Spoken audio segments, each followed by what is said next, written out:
The Church Speaks, an episode where the Holy Father, the Pope, and the bishops of the Philippines speak about their apostolic letters and exhortations to all Christians. Today, we'll listen to the Catholic bishops of the Philippines, CBCP, as they choose this year as the Year of the Poor, as part of the program in preparation for the celebration of the 500 years of faith in the Philippines. Mayong buntag ka natong tanan, atong ipadayon ang atong paghisgot ni ining tuig sa mga kabus, pagahisgutan nato ang mga kabus diha sa balaan nga kasulatan labaw sa tanan sa Daang Testamento. Ug sa usa ka tuig kinahanglang pasayloon ang mga adunay utang kanila makausa. Diha makita nato diha sa Deuteronomio 15:1-6. Bulahan usab ni sila or buhian usab nila ang ilang mga ulipon human sa 6 ka tuig ug hatagan sila og panginabuhian diha sa 15, 12 ngadto sa 18 ug kabahin sa ilang ani ihatag sa mga kabus. Mabasahan kana sa 24, Deuteronomio 24, 17, 22. Ang basahon sa Deuteronomio naghangyo sa katawhang adunahan sa pagbuhat niini nga paagi batok sa ilang personal nga kaugalingong interes. Ang pagsunod niining balaanong dalan nagpasiguro kanila nga kining matang nga buluhaton muhatag kanila sa ilang bendisyon.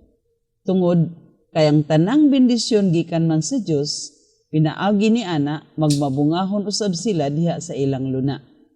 Alang sa basahon sa Deuteronomio, ang way sukod nga panghuna-huna sa kaugalingong interes mao ang puloy-anan sa katilingbanong inhustisya, tinuod nga pinaagi niining pagtamod ug pagkamanggihatagon ngadto sa mga kabus, makasigurado lamang sila sa Dios ng mapadayunong bendisyon usab.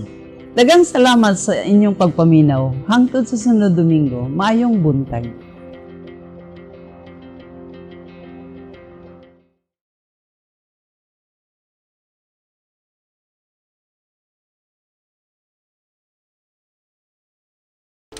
This Holy Mass is brought to you in collaboration with Ricardo O. Santiago, Stu and Nancy Santiago, APM Ad and Promo Management, Alex P. Montañez and Family, Anflocor Group of Companies, Ernie and Mercy Evangelista, St. John Paul II College of Davao, Tat and Gigi Coronel and Children, Royal Bread House Incorporated, Quilans Food House, Dimde Center and Dimde Builders, Teresita Villa Abrilie, T. Linaw Trucking Services, I. Crafter Optical Incorporated, Davao Durian Laundry Services Company, Shardan, Esper Laundry Services, Camper Realty Corporation, JDB Diversified Incorporated, Consolidated Plywood Industry Incorporated, Davao Bonifacio Motors, Melvin Aviles, Anonymous, Friends of Paulines, Renato and Porita Lorenzo, Attorney and Mrs. Ellie Britannia and Family, Ampi Icasas and Family, Protasio Takandong, Davao LB Junk Store, Rudy and Jean Subiaco, Davao Security and Investigation Agency Incorporated, Adunay Cargo Express, and DOVV Sales Incorporated.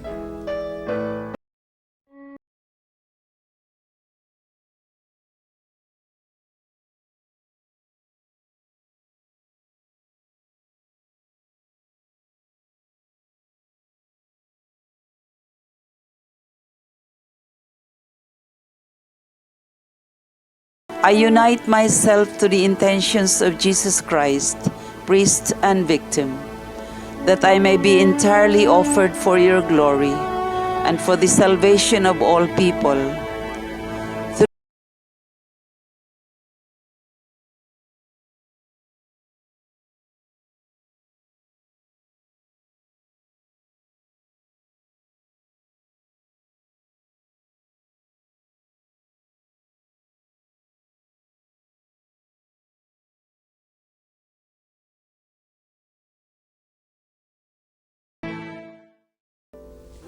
We pray for the intentions of our regular sponsors, choir members, donors, offerers, and volunteers of this Holy Mass, especially the sponsoring groups.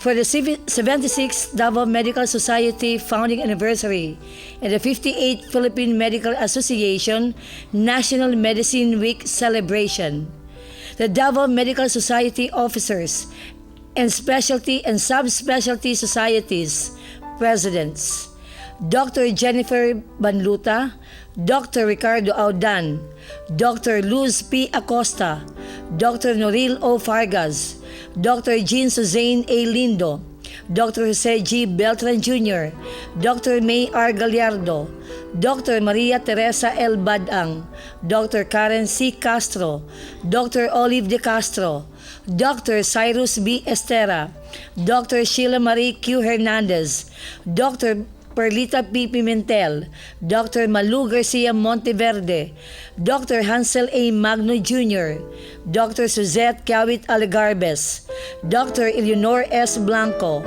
Dr. Maria Lourdes Z. Cabling, Dr. Gemma B. Chu, Dr. Philip S. Valencia, Dr. Santiago C. Aquino, Dr. Ronald J. De Castro, Dr. Oscar P. Grajeda, Dr. Luningning Pagyo Cubero, Dr. J. Gabriel C. De Borja, Dr. Nicolo A. Paderna, Dr. Maria Luisa Santos Carpio, Dr. Erlino Pasioles, Dr. Manolet Renato Guerrero, and the Civil Service Commission, Region 11, headed by Attorney Annabel Rosel, the Regional Director.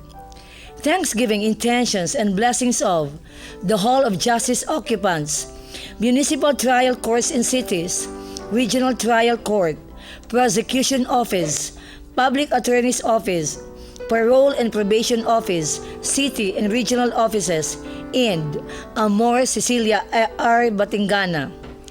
For the success of the citizenship exam of Arnold Palacio, for the success of the CPA board exam of Clarice Jane Praquelias, birthday intentions of Ruby Lacno, Amea Stella Altiso, Ruth Agulo, and Melody Resentes, recovery and healing of Rodolfo, Mila Villa Abrille, and Jermaine Chu, for the eternal repose of Luciana, all benefactors and sponsors of the Paulines RTV programs, Sofio, Alberto, and Kasiana.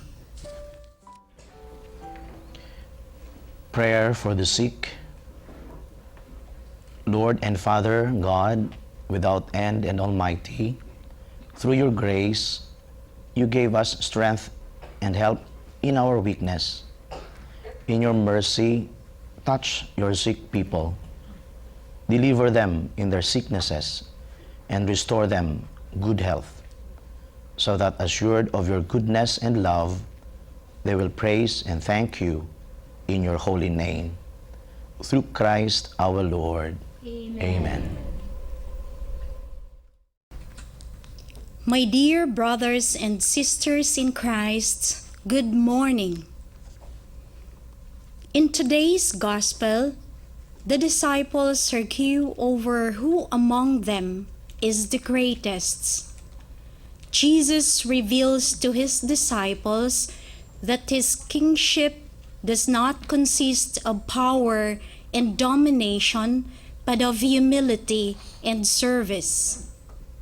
He refers to a child to illustrate his call to humility.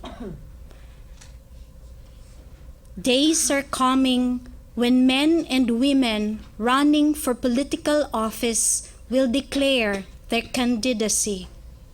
Let us discern as a people whether they offer a leadership of fraudulence or authenticity, of domination or liberation of the poor from dehumanization of self-enrichment or selfless service to our nation. The presider of this Eucharistic celebration is Father Rene Ritardo, Vice Rector, Davao Regional Major Seminary, Katalunan Grande, Davao City.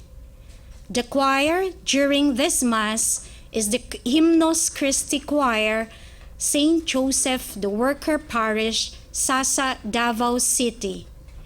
Come, let us joyfully celebrate the banquet of love. Please stand as we sing the entrance hymn.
In the name of the Father, and of the Son, and of the Holy Spirit.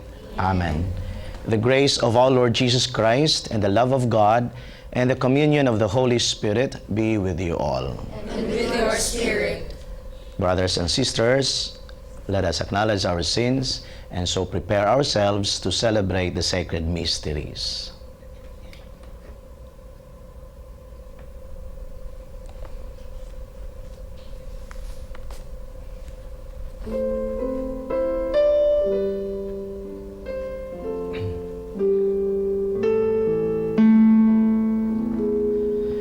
Lord Jesus, you came to reconcile us to one another and to the Father.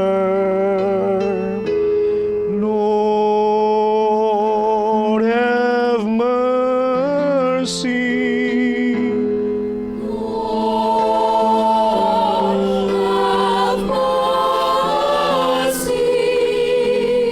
Jesus, you heal the wounds of sin and division. Christ, have mercy.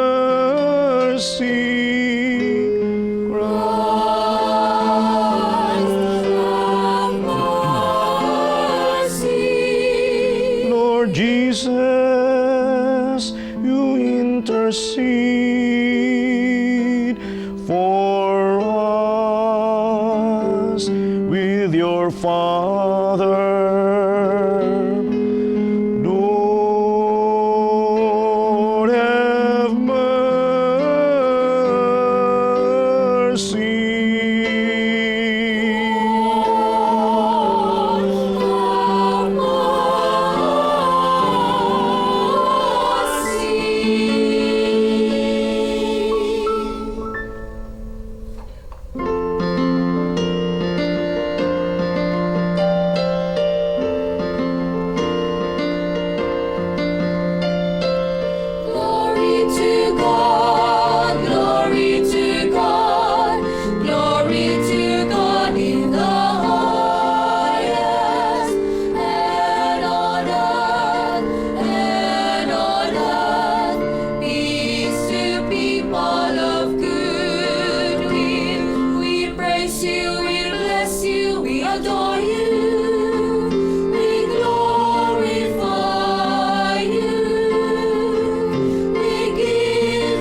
us pray. O God, who founded all the commands of your sacred law upon love of you and of our neighbor, grant that by keeping your precepts, we may merit to attain eternal life. Through our Lord Jesus Christ, your Son, who lives and reigns with you in the unity of the Holy Spirit, one God forever and ever.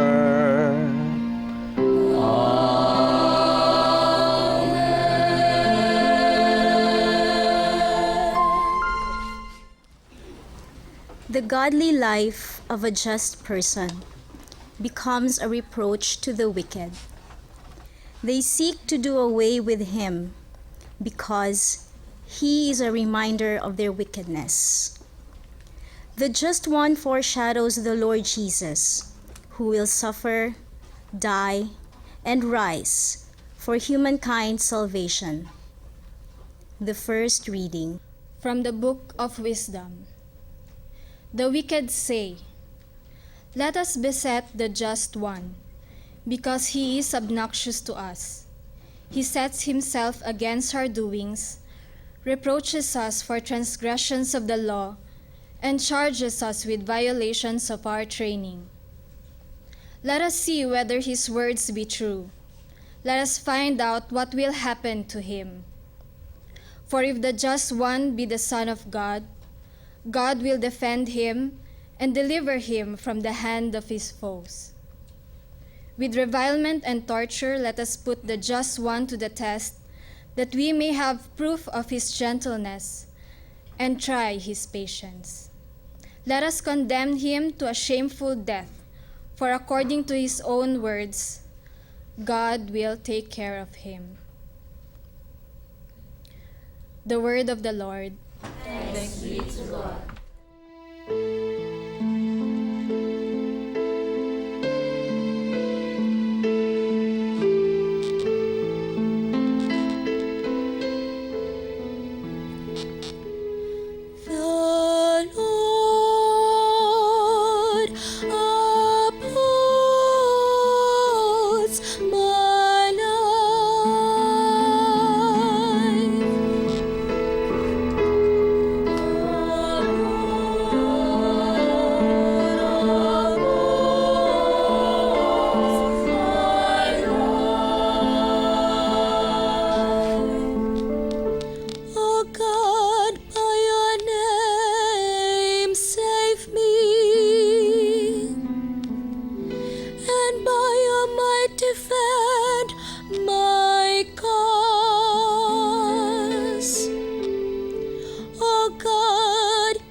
Jealousy and self-seeking lead to conflicts and disputes. He who follows the Lord's teaching on humility lives a life of service and of peace. The second reading. From the letter of St. James. Beloved, where jealousy and selfish ambition exist, there is disorder and every foul practice. But the wisdom from above is first of all pure, then peaceable, gentle, compliant, full of mercy and good fruits, without inconstancy or insincerity. And the fruit of righteousness is sown in peace for those who cultivate peace. Where do the wars and where do the conflicts among you come from? Is it not from your passions that make war within your members? You covet but do not possess. You kill and envy, but you cannot obtain. You fight and wage war. You do not possess because you do not ask. You ask, but you do not receive, because you ask wrongly to spend it on your passions. The word of the Lord. Thanks be to God. Please stand.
The Lord be with you. And with your spirit. A reading from the Holy Gospel according to Mark.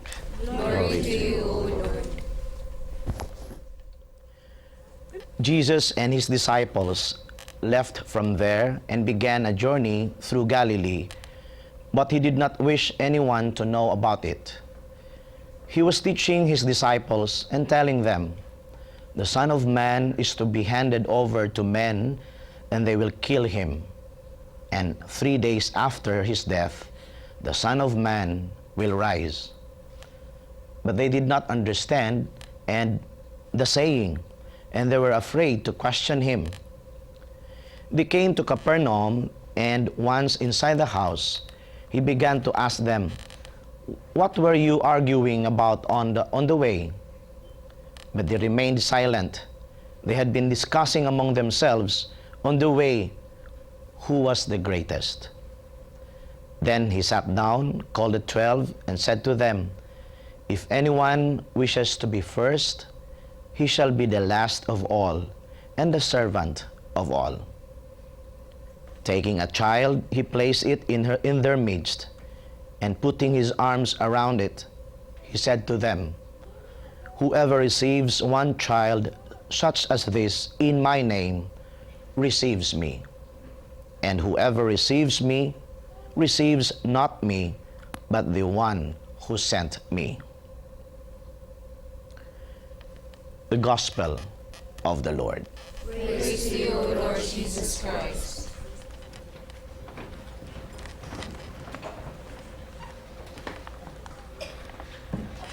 Brothers and sisters in the Lord, we can focus our reflection for the Sunday celebration on greatness being the most important, the number one. Perhaps we can ask, who are those whom we consider great or important? Do we also aspire to be great, to be the number one, to be the first, to be the most important person? What are our bases of considering greatness being the most important? Surely we have varied answers to these related questions. Some, or perhaps many of us, would consider a person great based on his or her educational attainment, wealth, profession, powerful and prestigious position in the society or in politics, popularity, or on the dress he or she wears. These are some criteria of greatness which the world offers.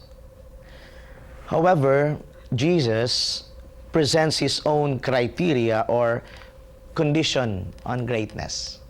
So it's not bad at all to be great, but it's about what is the basis of our greatness? How do we describe greatness? And Jesus has his own condition, his own standards, shall we say. In our gospel today, Jesus describes who is the greatest in response to the discussion of his disciples. They were discussing when the Lord asked them, "Unsa inyong gipanaghisgutan?" They were silent because they were discussing who is the greatest among them, who is the number one. I don't know what are their conditions or measures or bases why they claim to be the greatest. But Jesus does not reprimand them in their discussion. However, he utilizes that moment to teach an important lesson for them. Namely, those who would be first must be willing to be last. Murag, it's a paradox, no? Gusto mong mahauna, dapat maulahi. Lisod, subton. But I believe the Lord is talking not only about his followers, but even himself.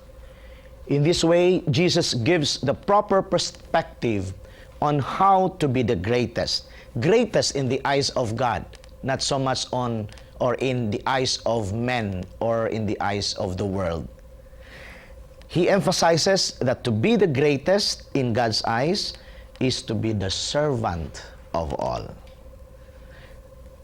A person whose heart has a room for everyone is considered the greatest. Jesus demonstrates it by serving all peoples, including children and the society's liabilities, including sinners, and even the enemies of Israel. And soon, his expression would be best demonstrated by his suffering and death on the cross. That's how he becomes great, serving even until death. And his disciples perhaps miss this point. By thinking in human terms, they failed to recognize the examples Jesus showed on how to be great or to be the greatest in God's eyes. The message is for all of us, actually. We have to aspire to become great in God's eyes. And our basis is on how faithful, sincere, and committed are we in serving those entrusted to our care. And we can assess the way we serve in the different roles or responsibilities we are holding. In the family, siguro it's a good question. Are we not showing favoritism in serving the family members? Is our service rendered not being colored by our desire to be always compensated? Say mag-ihap na, ako pa'y nagluto, ako pa'y naglaba, ako pa'y na... Ikaw na po. An obvious expression of a just person is he or she who is controlled by God's wisdom and not by his passions, as being mentioned by St. James in our second reading.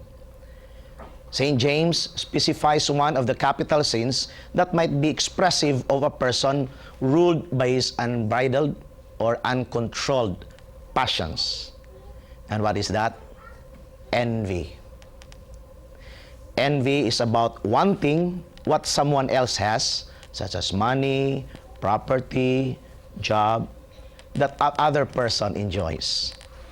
In a milder sense, accordingly, envy is the longing for something that someone else has without any ill will intended toward that person.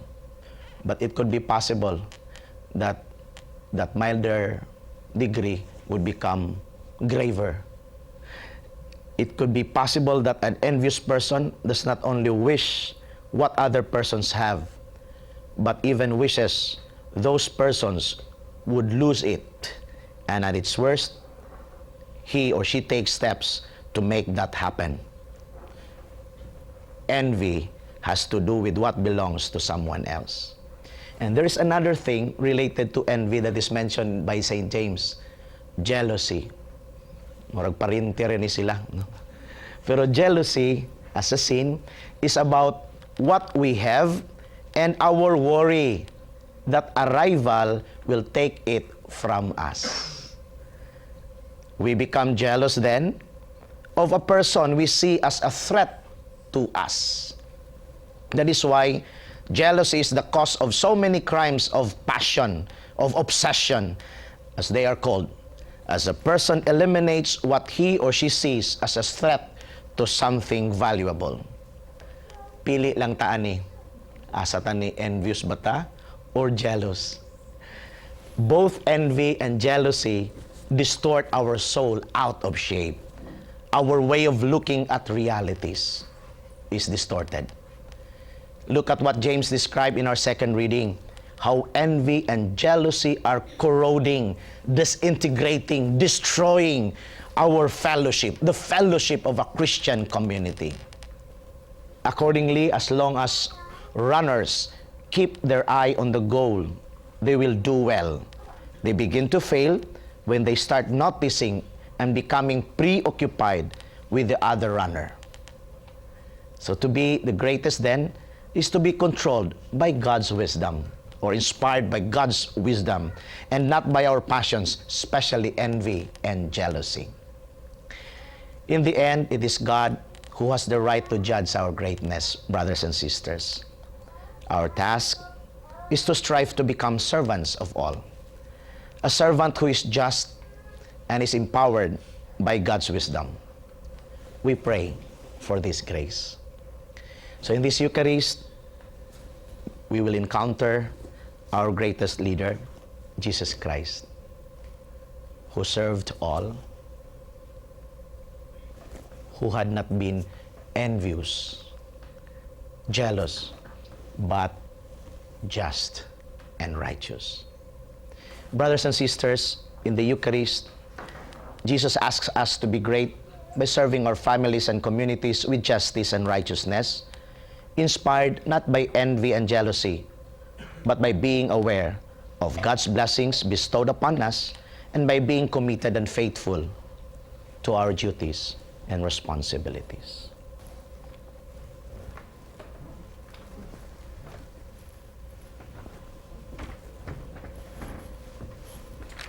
Let us now profess our faith. Together, I believe in one God, the Father Almighty, maker of heaven and earth, of all things visible and invisible.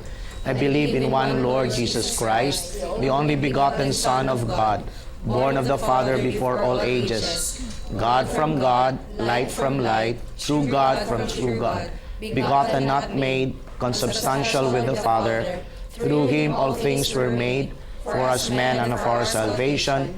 He came down from heaven, and by the Holy Spirit was incarnate, Virgin Mary, and became man.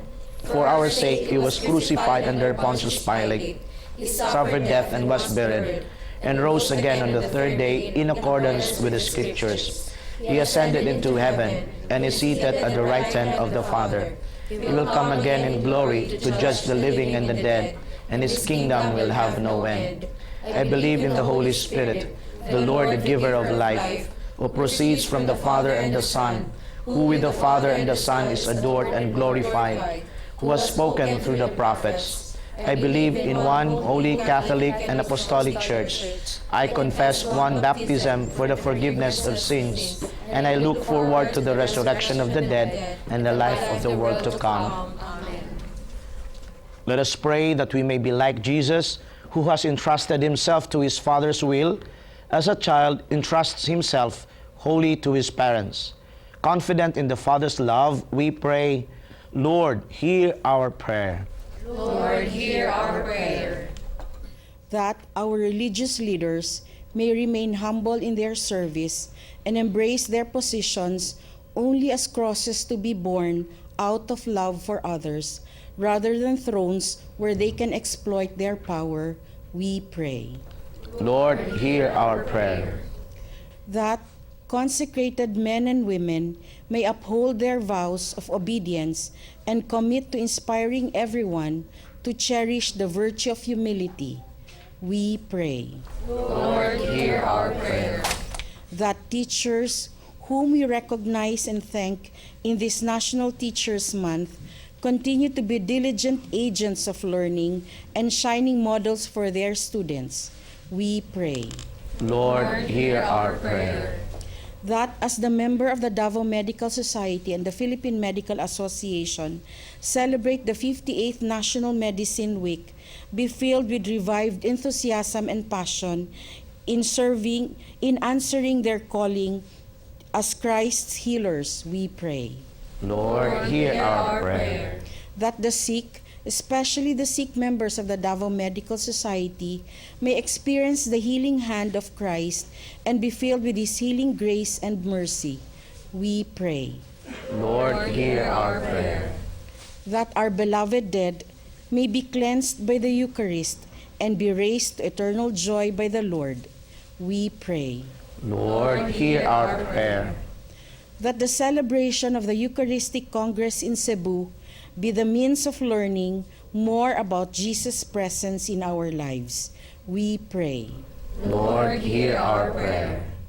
That our RTV sponsors, benefactors, cooperators may continue to receive from God all the graces they need to live a joyful Christian life, we pray.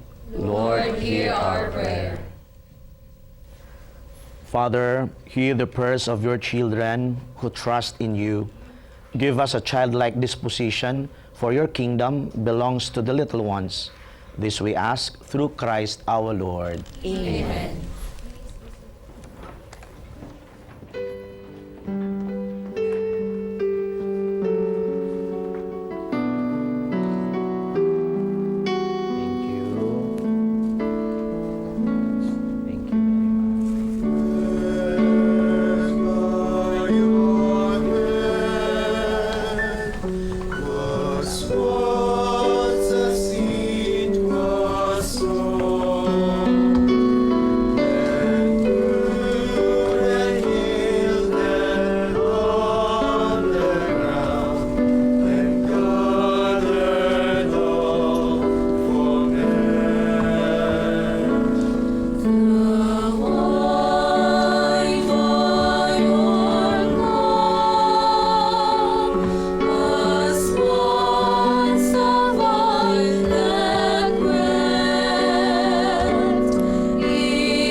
pray, brothers and sisters, that my sacrifice and yours may be acceptable to God, the Almighty Father. May the Lord accept the sacrifice at your hands for the praise and glory of his name, for our good and fruit of his holy church.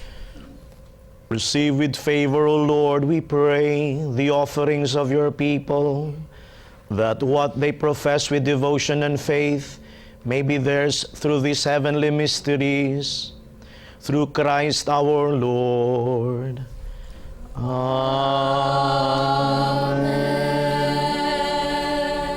The Lord be with you. And with your spirit. Lift up your hearts. We lift them up to the Lord. Let us give thanks to the Lord our God. It is right and just. It is truly right and just, our duty and our salvation, always and everywhere to give you thanks, Lord, Holy Father, Almighty and eternal God. For you so loved the world that in your mercy you sent us the Redeemer to live like us in all things but sin, so that you might love in us what you loved in your Son, by whose obedience we have been restored to those gifts of yours that by sinning we had lost in disobedience. And so, Lord, with all the angels and saints, we too give you thanks, as in exaltation we acclaim.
You are indeed holy, O Lord, the fount of all holiness.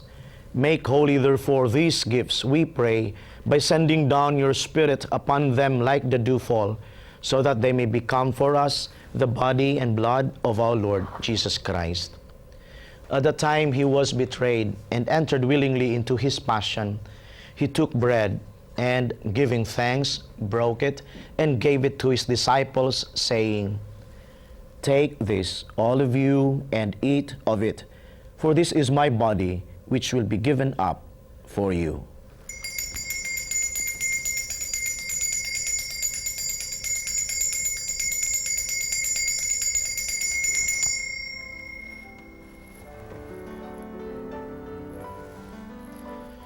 In a similar way, when supper was ended, he took the chalice, and once more giving thanks, he gave it to his disciples, saying, "Take this, all of you, and drink from it. For this is the chalice of my blood, the blood of the new and eternal covenant, which will be poured out for you and for many for the forgiveness of sins. Do this in memory of me."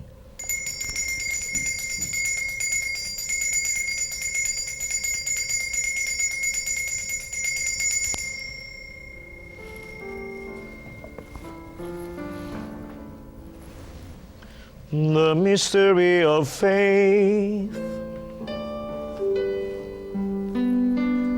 When we eat this bread and drink this cup, we proclaim your death, O Lord, until you come again, until you come again, we proclaim your death.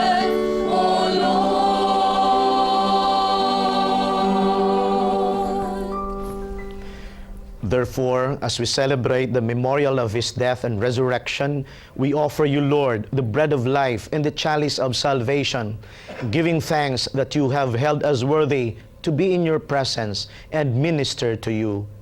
Humbly we pray that, partaking of the body and blood of Christ, we may be gathered into one by the Holy Spirit. Remember, Lord, your church spread throughout the world, and bring her to the fullness of charity, together with Francis our Pope, Romulo and George our bishops, and all the clergy, all your people.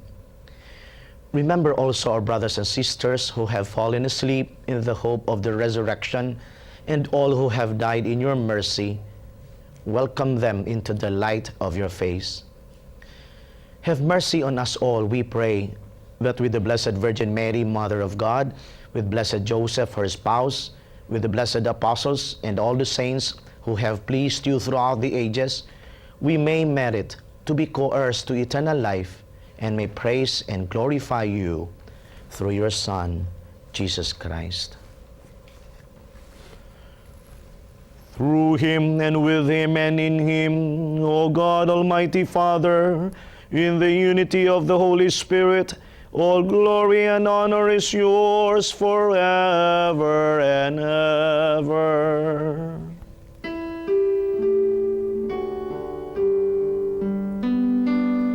Amen, amen, amen,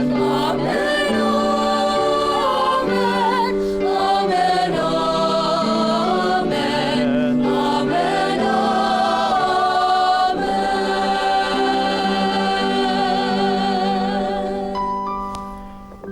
At the Savior's command and formed by divine teaching, we dare to say,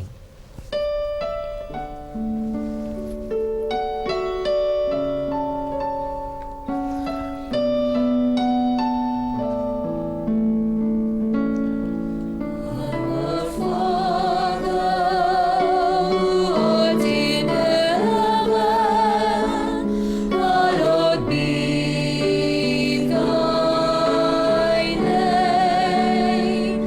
Thy kingdom come, thy will be done on earth as it is in heaven. Give us this day our daily bread,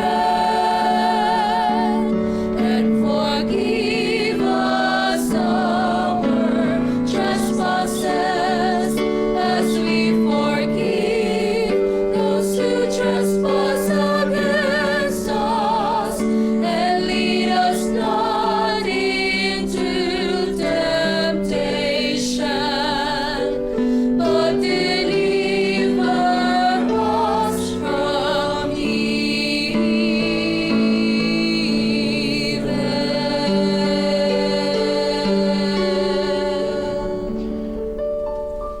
Deliver us, Lord, we pray, from every evil. Graciously grant peace in our days, that by the help of your mercy we may be always free from sin and safe from all distress, as we await the blessed hope and the coming of our Savior, Jesus Christ. For the kingdom and the power and the glory are yours.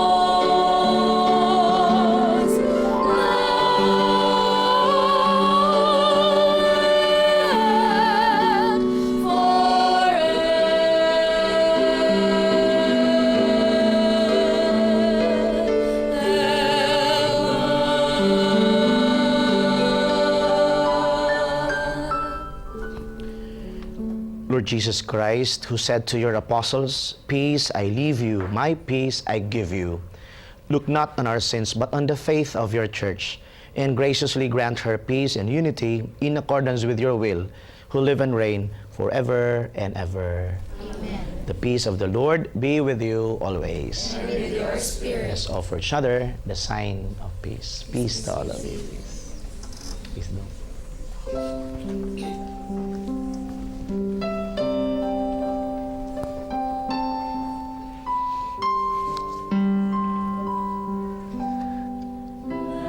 May this be blessed.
Behold the Lamb of God.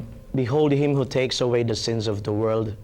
Blessed are those called to the supper of the Lamb. Lord, I am not worthy that you should enter under my roof, but only say the word and my soul shall be healed.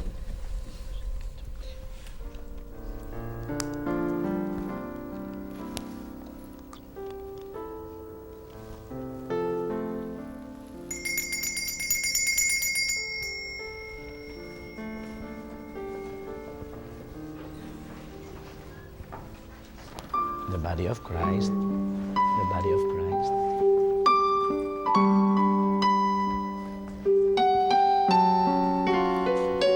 The body of Christ.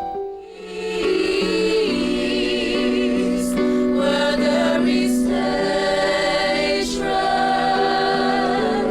let me so love,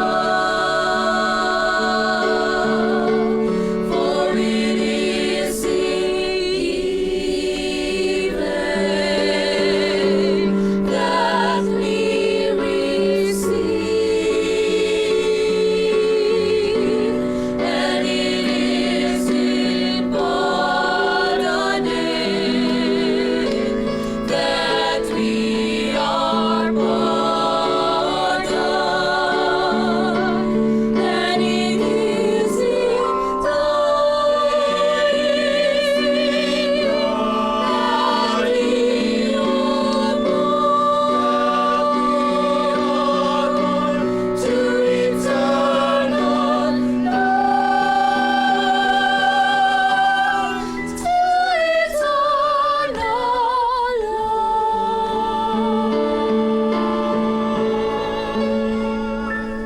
Lord, make me an instrument of thy peace,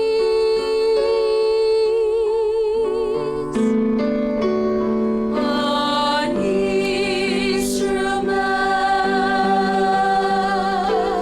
of thy peace.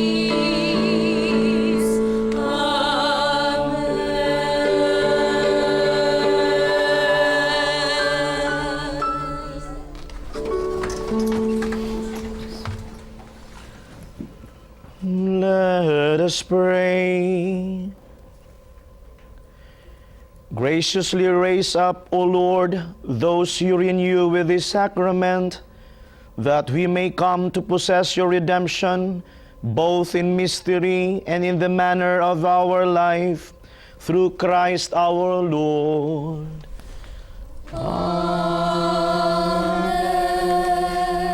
The Lord be with you. And with your spirit. And may Almighty God bless all of you, the Father, and the Son, and the Holy Spirit. The Mass has been offered. Go and continue to be great in the eyes of God. Thanks be to God.